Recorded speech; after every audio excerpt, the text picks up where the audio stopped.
Hey guys, in this video, Rodrigo and I will be presenting our Drawdown presentation. We're doing sustainability in organizations with a specific focus on energy storage distributed. So a little presentation outline so you know what you're in for the next 15 minutes. I'm gonna start with an opening quote, then going into the overview of distributed storage energy, followed by questioning, is distributed energy right for businesses? Next, we'll go to flexibility over power, a case study. Then I'll be passing you off to Rodrigo, which he'll share his relevant research and present 3 questions and discussion. So I wanted to start this presentation off with a quote from Monica Charman that I read in our Sustainable World sourcebook. It reads, "Transformation occurs when people give up their automatic way of being and commit themselves to a different future, recognizing that they can influence the flow of events and thus create new futures, independently and collectively." So I hope you take this quote to kind of guide you through our presentation. All right, overview of distributed energy storage. It is a way to harness energy and utilize renewable energy and then distribute it across a large or small area. So it is known to be the transformation that may transform the energy industry. It has the ability to retain small or large amounts of energy produced where you work or live. Customers can even become producers. They can buy and sell power to the grid as they please. It prevents demand strikes that normally cause blackouts or grid failure. So it's a really reliable source of energy. The storage cost is measured in kilowatt hours. As you can see, in 2009, the price was much higher, but only 7 years later, it's decreased drastically. It's only 200 per kilowatt hour, and that's predicted to continue to go down. Companies predict that it's going to be as low as 50 per kilometer hour within the next few years. So if you look at the overall current cost right now, if we wanted to go for this distributed energy storage, it would cost the United States $500 billion to invest in it. But over a time period of 30 years at peak demand where everyone is max using it, the US businesses and household savings would add up to around $4 trillion. So as you can see, the amounts change there pretty drastically. All right, so after looking at costs, we still have to ask, is distributed energy right for businesses? Well, the most benefited businesses would be hospitals and manufacturing plants, but any company, organization, corporation, whatever it is that requires around-the-clock power, this would be a good thing to have for your work. There's design solutions that match really specific needs. It ensures constant electric reliability, so no power outages, there's nothing that you have to worry about. And with that, decreasing those possible problems that can occur from power outages, it opens opportunity to generate revenue, having better customer service, better customer experience. And then companies or organizations that would thrive would include that their top priorities are innovation and sustainability.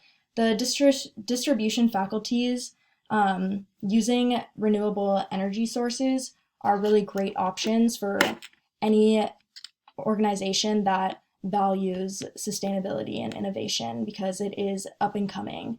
But other business benefits would be reducing the reliance on the grid, protecting from power outages, and then it cuts energy waste as well. So there's a lot of benefits to it and impactful decisions that could occur from deciding to use this. So after questioning if distributed energy storage is right for businesses and corporations in America, we actually recently saw an expansion from the UK distributed energy platform provider officially expand into the US. It is operating out of Texas, and they are basically setting the stage for other service providers in the US. They're all trying to get a little spy on them. So the platform is for connecting any type of distributed energy resource and allows it to respond to a signal or price. Basically, I don't know anything about that. All right, flexibility over power. I know we talked about if this would be beneficial to businesses. Well, a lot of the problem is we don't have providers, and we just recently got a new provider, and they are Kiwi Powers. They just moved to the US and they're operating out of Texas. They're a platform for connecting any type of distributed energy resource, and it allows the system to respond to any type of signal or price that you program it to. So basically, they took over Texas, and they are unregulated, and it supplies 90% of the in Texas, the entire state, which is crazy. But yeah, they use analytical and signal integration to send the platform out to distribute energy resources to a large range of people in need, and the demand response assistant to the following price signals in real time. So if you sent one out, it would instantly. And they're just going to continue to expand. Their future plan is to move across 10 states of the US and is actually now expanding to Canada. So it'll be interesting to see how corporations respond to this idea. And Rodrigo will take care of you guys from here. Awesome. Thank you so much for that overview, Madison. Okay, guys, so what I'm going to be getting into is a little bit of relevant research that we found while researching this topic.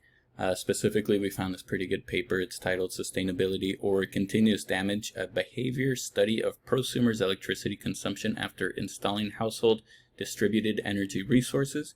In this case, distributed energy resources are the same thing as distributed energy storage. It's a grid that housing units are hooked up to in order to utilize this technology.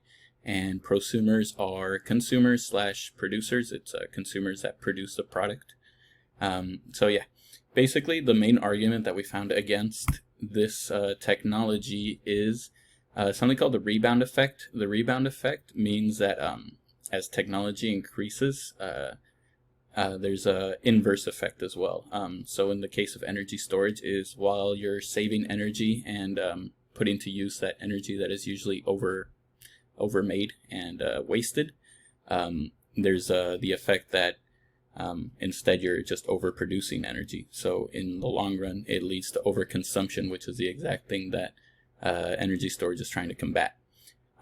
So what this paper does is that it decides to look into housing units that are hooked up to energy storage, and they did some statistics and were able to find out that it's not really as black and white as that. Even though rebound effect doesn't seem black and white, it does only look at just consumption versus overconsumption. What they found is that it's very heavily linked to behavior, and there's a lot of aspects of it that are affected when taking into account things like household income, education of the participants, and yeah, stuff like that. So what I wanted to read to you guys is the conclusion here from the paper is, and I quote, "In sum, the findings reveal that household DER not only reduce emissions, but can also decrease prosumers' electricity consumption. A negative marginal RE, by contrast, can be increased with an increase in prosumer income or with a decrease in education level." So what they are finding in this paper is not exactly that using energy storage ends up creating the overconsumption. In fact, they found the exact opposite, that you can actually, if you look at these factors one by one, and then if you apply them correctly and then educate people correctly on the technology, that you can actually have a negative RE, which is actually extremely beneficial. That means that you're in that zone that is described in Drawdown. That means net zero and all that great stuff that we've been researching this entire semester. So, with that said, where does that leave us with energy storage and the future of distributed energy? First of all, cost savings is one of the biggest ones for a lot of consumers out there, for people in their housing, and for businesses that want to adopt this. Again, the only argument that can be made against this is the rebound effect, which these researchers were able to contradict and actually put in that it has the opposite effect. And aside from that, consumers have the option to sell off stored power for even more cost-saving potential. So what that means is the amount of energy that you put on the grid, if you're not going to be using that amount of energy in your day-to-day activities, you can sell it off to people that need more energy. And you can sell it at whatever price you want, so you can undercut the market if you want, and then start selling your own energy and make some money on the side like that. The biggest thing, of course, is sustainability. That's a topic that we're all looking for in Drawdown. So it's already been proven that emission is reduced really significantly with energy storage. Another one is we can conclude that there's no increase in energy consumption. So obviously emissions are reduced. That kind of falls in under that. There's no need to create more energy when the energy that was traditionally just wasted under old systems is going to be stored somewhere for later use. And distributed energy storage is a powerful tool for successfully achieving drawdown, is the major conclusion that we reached while going through all of this stuff. So next we're going to move on to some questions that we prepared for the class, and then hopefully start a discussion. All right, so the first question that we had for the class is a personal application question. We were curious if anybody in the class would consider using distributed energy storage grids in the future for their personal use at home. This is something that we thought was actually super cool. We were both very into the idea. It seems like a great way to reduce your personal or carbon footprint, and just your household carbon footprint, because that's a much larger impact as well, especially with something like energy consumption. And then also we thought it was really cool how specifically this model that was presented in the research that I went over just now is that you can actually start storing energy and then selling it off, and then make some money on the side like that. So that's something we were also very into. We were very curious what you guys think about that. So next question would be if you believe that energy storage will become the norm in the future. Right now, the way that energy is used and consumed in the United States, it's very wasteful, as we all know. We've all been in this class and have done our research on this topic, and just the fact that the way that you use AC in your house or refrigeration or anything, like the amount of energy that is just goes straight under your door literally, is kind of offensive. We are curious if the United States is going to move in that direction. We personally believe that it will. Just like we saw in the case study that Madison went over, there's already businesses going into this industry and starting to build grids all across the United States, which is something that's really cool. So last question for the class is what sort of barriers do you believe exist to implement energy storage? And the biggest ones that we can think of were obviously competition. Like the way that energy currently works, it probably is pretty hard to enter that type of market with energy storage. The other biggest barrier that we can think of was obviously the cost to implement something. So for like a residential, for a family-sized energy storage unit, we did a little research, and obviously Tesla is one of the biggest brands out there right now, and they're getting into energy storage. So I did some research on it's called the Tesla Powerwall, and so one Powerwall, or the basic model, costs $3,000 US, and Powerwall 2, which is a little stronger, cost about $5,500 to $6,500. So that is obviously something to keep in mind when trying to determine if you're going to be using energy storage in your home. This is, I believe, kind of like the case that you see with electric cars or other sustainable, like solar, other sustainable topics. There's a high barrier financially to break, but once you get into there, the cost saving potential, and especially with energy storage, since you have the ability to sell off that energy, at least in the way that we saw in my research article. It can be a very lucrative deal to save a lot of money.